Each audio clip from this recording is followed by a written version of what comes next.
And we have very clear laws in this country. We have profound commitment to freedom of speech born over hundreds of years. But there is no freedom to cry fire in a crowded theatre. There is no freedom to stir up hate, religious and racial hatred according to the laws of the land.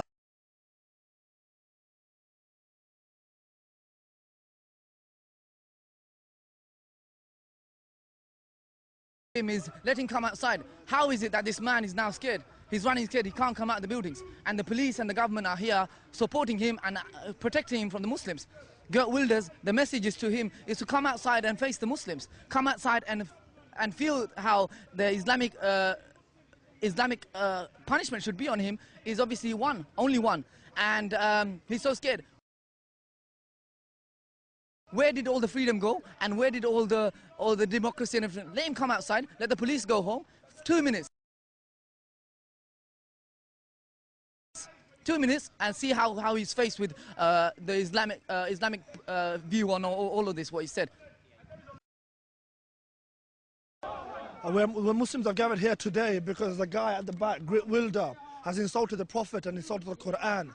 And as we know, the Muslims, the Messenger Muhammad sallallahu alaihi wasallam said, whoever insults the Prophet, faqtiluhum, kill him. So we are here to let the people know that we are not going to stand for this no more. That we are here to let the people know that the British, the UK are hypocrites. Yet they prosecute the Muslims for incitement and racial hatred. And yet he says so many things against Islam and he says so many things about Quran and nothing happens to him. And he gets granted to come into the UK. So we're not going to stand for it here no more. We have come here to let the people know that this is no more. So let the whole world know that we need him. And if we had an Islamic state today, his head will be on the stake. Yeah, you see, Geert Wilders, the things that he said was anti-Islam, anti-Muslim. And this is not something new. Okay, let me, first of all, I just have to give you this quote and get your thoughts. There are my glasses. The fact that in Mohammedan law, every woman must belong to some man as his absolute property, either as a child, a wife, or a concubine, must delay the final extinction of slavery until the faith of Islam has ceased to be a great power among men. Pretty outrageous stuff. Yeah. You didn't say that, though.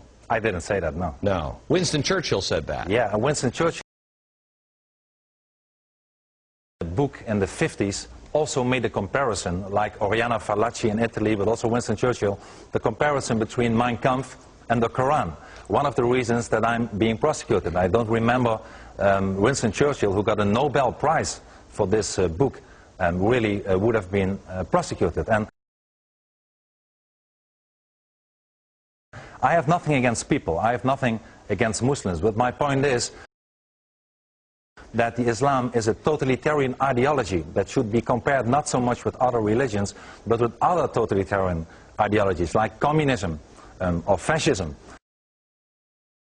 Wilders, but if he goes, wherever he goes, let him know that Islam will come. Islam will dominate. Islam will dominate the east of the east and the west of the west. So no matter where he runs, this dog, Islam will be implemented so he can go and crawl under any rock.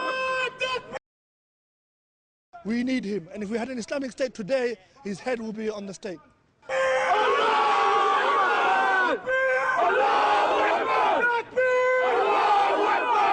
That he can go and crawl under any rock he wants in Europe. But no, Islam will come and it will conquer the UK, it will conquer Holland, it will conquer Rome, it will conquer the world. We will see.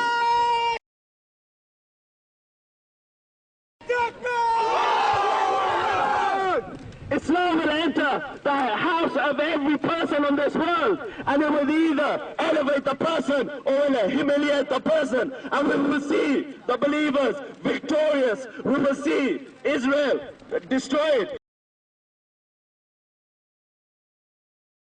We will see the European Crusaders destroyed, and we will see Islam dominate.